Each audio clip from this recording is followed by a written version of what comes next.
Well, hello folks. Hello there. How you doing? Good to be with you fine people again. Guess what? We're going to show records. Big surprise, right? This is from a dig I did a couple of weeks ago and found some really cool stuff, and I can't wait to show you guys and talk about it. So, let's just get on. This first, not really an album. It is a collection of 12-inch singles from OMD, and this is marking the 40th anniversary of their album Architecture and Morality, and it's a singles collection, 40th anniversary package of the singles collection from that album Architecture and Morality. And with this cover here, this chrome looking cover here, all I get is light reflection, and it's making it a pain in the ass to film, so and actually show any detail. So we're gonna do our best with this. Anyway, there's 3 singles in here, 3 12-inch singles, and I love the artwork on this. This is just a collector's item. It's not something I'm going to spin a lot of.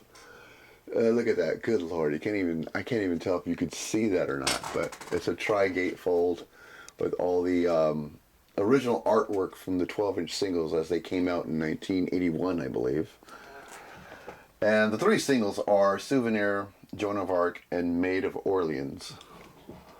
Maid of Orleans. So, and each single, of course, comes with the studio version, and then the demo version, and some live recordings. So really cool to see that. And the live recordings are from 1981. So this is the single for Souvenir, and it's a die-cut cover. As you can see, here is the record. It's on red vinyl, or is it purple? Well, that's kind of purplish actually, but kind of looks red in this video, but it's actually purplish. Here's the label, and God, everything wants to slide down. All right, yeah, we have the song Souvenir on side 1, Motion and Heart, Sacred Heart on side 1. Side 2, we have demo version of Souvenir, choir song, and Motion of Heart, live version from Drury Lane, 1981. So really cool to have that collection on a 12-inch single. Now, I have the original 12-inch singles that came out back in the day. It did have this artwork on it. It didn't have quite the extra track that this collection has, so that's what makes this pretty unique and really cool to have. So I was really stoked to see this. It's pretty expensive because it's more of a collector's item. This is not something I don't think I'll be spinning a lot of. Since I got it, I think I spun it. I spun the whole thing once and then kind of just select what tracks I'd want to hear the second time. Kind of cut through the fat kind of thing, I guess you could say. Okay, this is for Maid of Orleans, or a Joan Arc picture here, Joan of Arc type of picture here. The chrome makes it look pretty cool, even though it's reflecting a lot of light. It looks pretty badass, I gotta admit. And I like the same thing. And this is definitely purple vinyl, but cool colors on this vinyl. Really like this. And it also gives the studio version. It gives the demo version of the song, and some live recordings of some other songs from the past. So really cool. It's hard for me to read the text on here because all it does is reflect light and just shines right in my face. So it makes it hard for me to read it. So, but really cool collection, and I like the artwork. I like what they've done with the packaging. They put a lot of care into this. This is something for fans, really. I mean, the casual fan probably wouldn't be interested in this. And as a big OMD fan, I love their music, and I don't even know, I can't even honestly say how often I'll spin it. Okay, this is for Joan of Arc. And again, this is what the 12-inch single looked like back in the day, so it's a nice reprinting of that. This is on red vinyl. And this is a nice looking record. Look at that. It looks really good. Really good. The one thing I complain about this is it's hard to get these records back in this little sleeve. It's a pretty tight squeeze, especially this one in the center, which is tough to get it in and out of. Tough to get it in and out of. There we go. A lot better, a lot easier. There we are, the 40th anniversary of the singles collection from Architecture and Morality by OMD. Really good find. I collect a lot of their vinyls, so it was really cool to put this in the collection. So glad I got that. Speaking of anniversary pressings, here's another one. And this is the 35th anniversary pressing from U2. It's Unforgettable Fire. I was going to leave this on the shelf originally. And then I look at it, I look at the hype sticker, and it's a 35th anniversary pressing of it. And I already got 2 copies. Before this, I had 2 copies of this album. A used copy I bought right when I joined the VC, started my vinyl collection. And then a remastering of it, I believe from the Czech Republic. That's where this is from, made in the Czech Republic. But I had a remastering of it on black vinyl from Czech Republic. That sounded great. It sounded absolutely great. And most likely it's the same. This is just a repressing of that, but it's on colored vinyl. I had a feeling it was going to be the same thing, and it pretty much is. And it does come with an extra. And the extra is, you know, a book of pictures from the time they made this album. Which is this right here. So it comes with this booklet, but my remastered version came with the same thing. So now I got 2 of these books, really, because it's the exact same pictures and, you know, exact same content. So nothing new on that, nothing new there, but it's still cool to have this.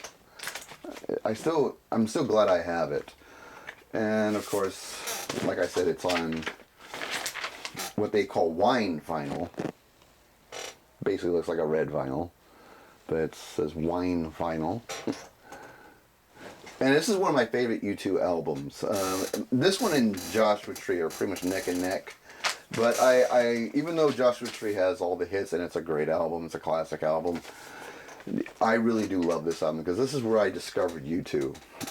When this album came out, I was about 13 or 14 years old, and Pride in the Name of Love was a song that more or less was the first song I think I heard from U2. I might have heard of them before that, but didn't think much of them, or they just didn't make an impact on me yet. It wasn't until I heard Pride in the Name of Love, I was like, wow, what's this song? What's this band? This is cool. And I love the 2 different videos that were being played on MTV at the time. And it just made me love the record. And I think I checked the cassette of it out from the library. Because that's how I was listening to music back when I was 14. Just checking it out of the library. And having a great time. It was an album I really, really liked. Oh, here's the inner sleeve. This is the printed inner sleeve. Really cool. And I've been a big fan of the record ever since then. And here we are all these years later, and I still love listening to this whole album. It is my favorite U2 album. There's no denying how great Joshua Tree is, but yeah, I love this album. That's just all there is to it. And yeah, even though it sounds just as good as my remastered pressing, I would think I really didn't need this. But you know, if this is the official 35th anniversary pressing, because I love the album so much, I wanted the special pressing of it, even though it wasn't really that needed. Still glad it's in the collection. Love this album. It sounds great and it looks great. So what more do you want? So there we go, U2. Alright, here's an album I've never owned, period. I've never owned this album, period, no matter what the format is. It is the first album from Liquid Tension, Experiment. And I love that cover. I have never owned this album before, but I've heard it lots and lots of times.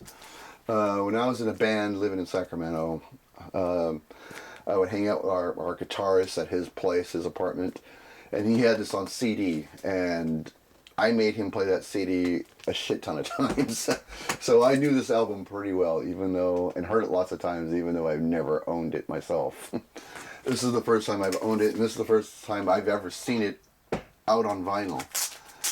So when I saw this in the store, I immediately reached for it and knew I was going to grab it. There was no doubt in my mind I was buying this. They could have charged damn near $50, $60. I probably still would have paid for it. I would have been pissed, but I would have paid for it. This is a really cool prog rock instrumental album. And it's on colored vinyl. Real interesting looking colored vinyl too. Look at that. That is pretty nice. Pretty nice. Digging the colors on that. Of course, Jordan Rudess joins John Petrucci and Mike Portnoy and Tony Levin. After this album, Jordan Rudess would join Dream Theater and become their new keyboard player, and has been in the band ever since. This is just before he joined the band, and he sounds great with Portnoy and Petrucci and Levin. And really good instrumental album. Really cool instrumental album. I really dig this. I really dig this. It was a pleasure to spin this. I really love spinning this. Oh man. I have a CD copy of them playing a show during a tour when they were promoting this album, and I love watching that. And I have the other two not Dream Theater, but Liquid Tension Experiment albums on vinyl. I was always missing this one. So it feels so great to finally have it and complete my Liquid Tension Experiment collection, which only consists of 3 albums. But still, it's nice to have the very first one, which was actually my favorite one. Out of all of the Liquid Tension albums, this is my favorite one. I mean, number 2 and 3 are good, don't get me wrong, but this is my personal favorite. Just so many good memories come attached to this record. Living in Sacramento, starting a band, a rock band, just getting ready to do shows in this Dream Theater and Liquid Tension. Me and the guitarist used to listen to for big inspiration. My friend John, the guitarist, because he was really into to John Petrucci. He really loved the way he played guitar. So one of his heroes, and so we would just sit and listen to this album for days and come up with jams that kind of reminded us of this kind of music. So brings back great memories. I can't play like that anymore, but it brings back great memories. All right, speaking of Dream Theater, I pulled this one out. It's from their Lost Not Forgotten Archive series. And it's a live recording, a dramatic tour of events, select board tapes. And these archive pressings that they've been putting out lately are really good. I think this is the third album I have of that series. There's a few more. I doubt I'll collect all of them, but just the ones that really catch my eye. This one really caught my eye. Just for the song listing on it. Under a Glass Moon, Forsaken, Peruvian Skies, Endless Sacrifice. Yitsay Jam, I don't really know how you say that. The Great Debate, Another Day, Through My Words, Fatal Tragedy, To Live Forever, The Count of Tuscany, Learning to Live, As I Am. It's a great song list on here. So, I could not wait to spin this, and man, it sounds great, especially the drum solo that's on here. And the drum solo is from Mike Mangini, not Mike Portnoy. I like Mangini in Dream Theater. I've said this before in other videos, Don't get me wrong, I love the way Mike Portnoy plays. I'm a huge fan of Portnoy. But Mangini's a pretty badass drummer himself. And this is a 3 LP set. And sometimes it's hard to get these records out. Let's see. And it's on colored vinyl. And red vinyl. It is on. And a very lovely record. kick-ass live album. All the records look like this, so I'm just going to show just this copy. Really nice. Dream Theater.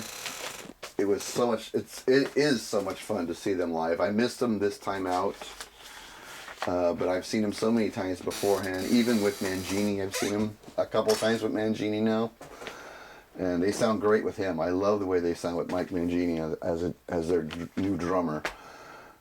Well, I can't say new drummer. He's been there for a while, but still feels new to me.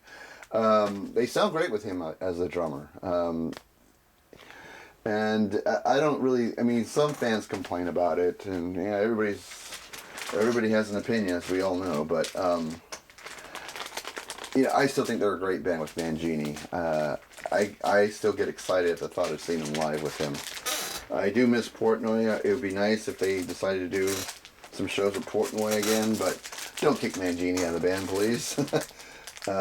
This is a great album. This is a great album set, and if you see it in the store or happen to see it online, snatch it up. If you're a big Dream Theater fan, snatch this up, because the song list on here is really good. Even though they're select board mixes, they sound great. They sound great. It doesn't sound like a bootleg. It sounds really good. So sound quality is really good on this. And like I said, the track listing great. All right, let's show you another live recording. I'm a big fan of live recordings. A lot of records I buy are live recordings. I noticed that. I'm just a huge fan of live recordings, especially bands that play good live, that can take their music to a whole other level once they're on the stage. Very few bands can do that. And I've never seen this band live before myself, but I saw this in the store and was really curious about it and wanted to check it out, and I'm glad I did. It's from Cinderella, live at the Key Club in Hollywood. And live at the Key Club, Hollywood, California, October 2nd and 3rd in 1998. This live recording. And, you know, I'm a fan of that era. I mean, I was a teenager back in the mid to late 80s. That's when all these hard rock 80s hair bands were coming out, like them, Rat, Motley Crue, etc., etc. It was fun growing up and all that, when you were young enough to, you know, to be hooked by it, I guess you could say.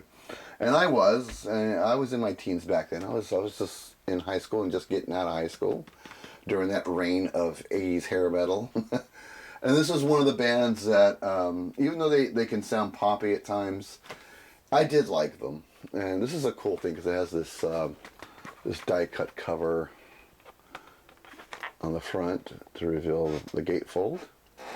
Tells a nice story of the band, history of the band, all the way up to this show, the Key Club in Hollywood, which is no longer opened. It's been replaced by a different club now, but this is back when it was still open. This also is on colored vinyl. Really cool color too. Look at that. These pressings are looking nice these days. God forbid I show a black vinyl, right?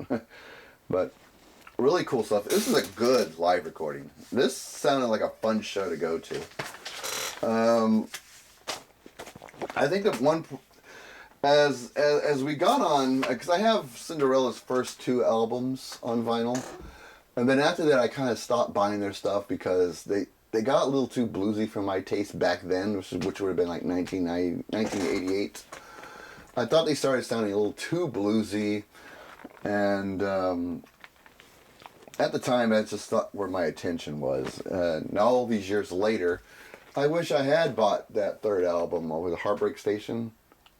Yeah, I wish I had bought that album because I probably would have liked it. And now being older and more open to things that I dismissed when I was a young man.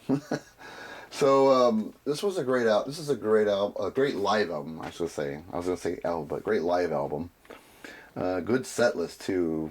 The More Things Change, Push Push, Shelter Me, Night Song, Somebody Save Me. On the other side, Heartbreak Station, which sounds great live. Don't Know What You Got Till It's Gone, Nobody's Fool, Gypsy Road, and Shake Me. Really cool stuff. Obviously, it's not the whole show, but highlights of the show. Very good stuff. I wish I had seen Cinderella in concert. Actually, I take that back. I did try to see them one time. I think me and my buddy, we bought tickets to see them with the Bullet Boys and Kicks opening, and Cinderella being the headliner. And we were real excited for that show, and then the show gets canceled. The concert got canceled. You know, I got my money back from the concert ticket, but I would have much rather have seen the show. I mean, yeah, at least I got my money back, sure, but I would have rather seen the show. And then after that, I think because this is around 88 or 89 when that happened, when that show got canceled. And I think shortly after that, it was like I started outgrowing the 80s hair metal thing. And by then, grunge had taken over. And now it was all about Nirvana and Pearl Jam and Soundgarden. So I was starting to outgrow this kind of stuff. It's now that I'm older, at 50 years of age, I'm starting to reappreciate it again and listening to it more. So I'm real glad I bought that album. It's a good live album. And we're going to follow up with another live album. An 80s band, but something completely different. This is from Erasure. This is called World Be Live. Again, with that chromy looking finish on the cover, which reflects light. I don't even know if anyone can really make that out. What that cover looks like. It's a real nice looking cover. Here's the back of it. This is also a 3-record set. Look at all these songs that are on here. My God, there's a lot of songs on here. But it's weird when I started spinning this album. I've spun it a couple times, all 3 records actually. When I spin it, the songs just go by so fast. I mean, they're regular length songs. Here's the inner sleeve with all the live photos on the back of it. Real nice. This is on black vinyl, nothing fancy here. So there we go, Erasure. 3-record set. All the hits you'd want to hear from Erasure. Covering, I think, 30 to 35 years of being a band. Good live album. Of course, it has Chains of Love, Victim of Love, Little Respect. Those are the big songs, but so much more to it. I like Erasure. I like their hits. Other than that, I'm not that familiar with them because I don't have all their albums. I only have maybe a couple. But I liked what I had, and so I decided to give them a shot, and I'm glad I did because I enjoyed this whole live record, all 3 records. It is really good. Very good, actually. I love listening to this. I have a great time with it, and it goes by so fast. You would think a 3-record set, it was just like by the second record you're like dying to hear something else. No, it goes by really quick. It doesn't feel like you're listening to like damn near 24 songs on 3 records, because it goes by so fast, and it's so catchy, and the energy. It's a good live recording. Energy's good. The songs are catchy. The crowd sounds into it. The performers sound very into it. It's a great recording, and I'm glad I took the chance on it and pulled the trigger on it. It's a great live album. I really love listening to this. One of my favorite now in my collection. This is going to get a lot of spins. It already has. Good stuff. Good stuff from Erasure. All right, let's just keep the thing moving here. Howard Jones puts out these limited edition, I guess, remasters of his first 4 or 5 albums or so. And I have 3 of them, and I really been enjoying them, and they sound really great. So I thought I'd go for one more. So Howard Jones 1-to-1. Howard Jones 1-to-1. Always had a used copy of this, and I gotta admit, the used copy that I have already, I never played it that much. I think I played it a couple of times since I've owned it. And now I remember why, bringing this home. And of course, here's the Prince sleeve, has all the memories and stories that go along with the album. Then he does a track-by-track memories, or what comes to mind when he thinks of the tracks. And he puts his memories or his thoughts track-by-track on it. Pretty cool to read, actually. It's on colored vinyl, on blue vinyl. Excuse me. Very lovely looking record. I love the color blue. It's my favorite color, especially in colored vinyl. Looks nice, so real glad to have that. The reason I didn't listen to the original used copy I have up here of this album was because I love side one. I love the songs on side one, but side two falls kind of short for me. And I was hoping with a remastering, all this different packaging, blue vinyl and all that stuff, that maybe I can get more into it. Yeah, same thing happened. Love the songs on side one. Side two just falls a little flat for me. That's just how it is with this album. But side one is really good. Side two, after two songs, I usually want to take off the record and throw something else on. But I'm still glad I got this. It's still a good album. I am still a Howard Jones fan. Love his music, love his songwriting, and really glad I got this. It was still worth it to me. All right, I'm going to show another Genesis record. And I know what, I always say this, why am I still buying Genesis vinyl, especially albums already own?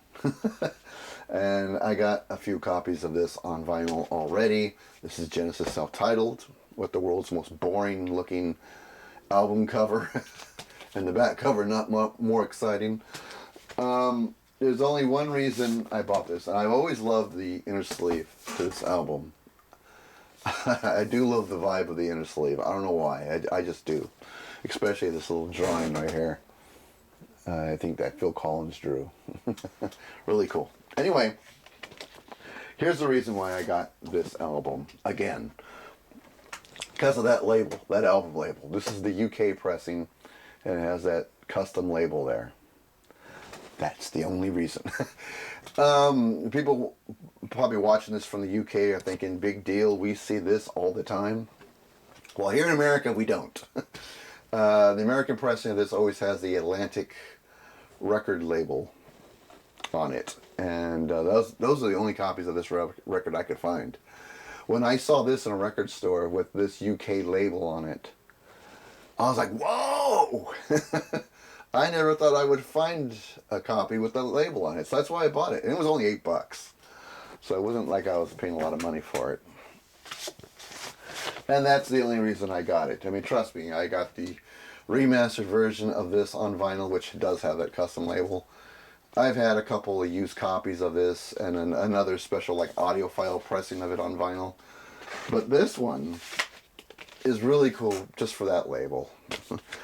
I know, not a real reason to bring a whole record into your collection, but things like that amuse me. The little special pressings of something.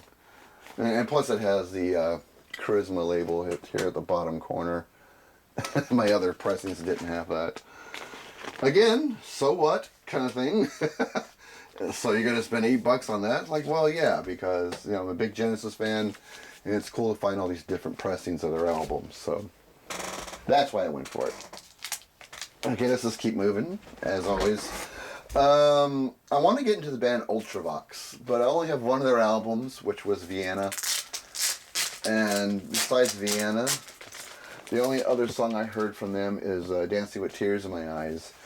And so I got this one used for like about the same, about $9. Ultravox The Collection, which is more or less like greatest hits. There's the song track listing there. Just to see if I like what I heard, and maybe I'll expand on my Ultravox collection. Well, I gave this a spin once already, and I did like most of what I heard. Some songs kind of didn't work for me, but overall, it was a good collection of songs. I could see myself buying more Ultravox albums on vinyl whenever I see them out there.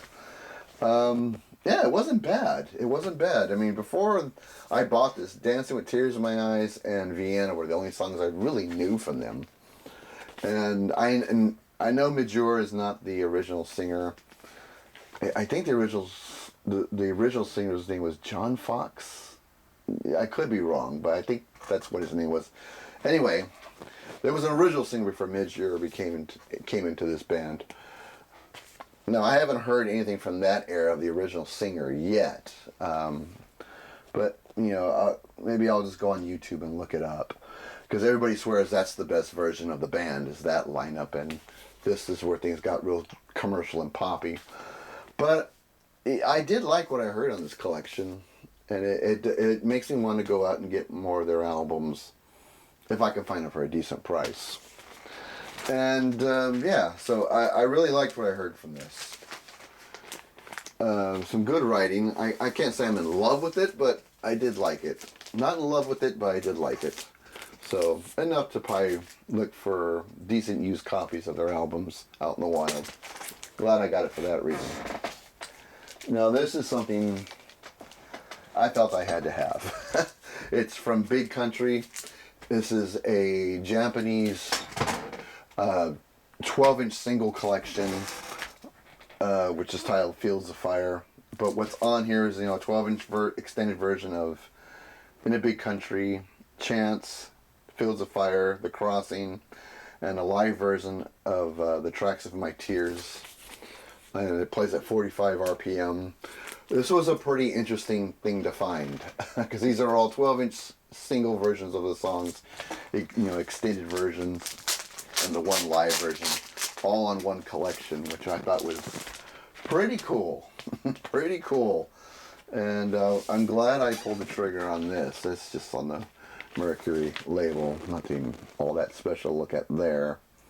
But yeah, all the tracks play at 45 RPM. It sounds really good. The live version sounds great. I think I had that on one of their, the live version of Tracks of My Tears. I think I had that on one of their 12-inch singles in my collection. But I've never seen this before, and I thought this would be a cool thing to check out, and I'm glad I did. I'm glad to put something like this in my Big Country collection, which is now starting to grow a bit. The last thing of theirs I got was a live album from them in Glasgow, and that is absolutely badass. I love spinning that album, and I love spinning this collection of 12-inch singles too. It's really cool to have it all in one record. So very glad to have gotten this from Big Country. Okay, we've now made it to the last showing, the last vinyl record, and it's a 12-inch single from the Pet Shop Boys for the song Suburbia, which is one of my favorite songs from Pet Shop Boys, is Suburbia. And this is a 12-inch single mix of it. And gotta grab the bifold and see what the B-side songs are. I listened to them only once and they didn't really do much for me. God, even with the glasses I can't even see it. Panera, Jack the Lad. Panero, I think it's, I can't really, the writing's so small, even with glasses I can't make it out. But there we go. But this 12-inch single of extended mix of Suburbia sounds fantastic. I think I actually like it better than the album version, which is rare with me. Usually I just go with album versions, but my God, this sounds really, really good. Really good. I am so glad I bought this 12-inch single. It was a kind of pricey because it's a UK pressing, so it's an import pressing. So I paid a little bit more for it, but man, it sounds so good coming out of my speakers. And like I said, it's always been one of my favorite songs from the Pet Shop Boys. It's so catchy. Not really a kind of disco dance song, but a really catchy tune. Very catchy tune. I never get tired of this song. It without a doubt is my favorite song from them. And it's cool to have it on a 12-inch single. Very cool. And the 12-inch single is not that over-the-top ridiculous as some of these 80s 12-inch versions can be. This one's pretty tight. And I've spun this a couple times already, and I absolutely love this album. No, the song. The single. It sounds great.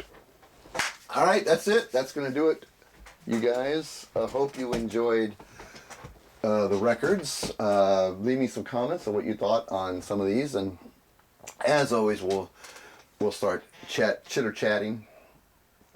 Missed that from you guys, and hope to hear from all of you soon. Take care, and I'll see you next video.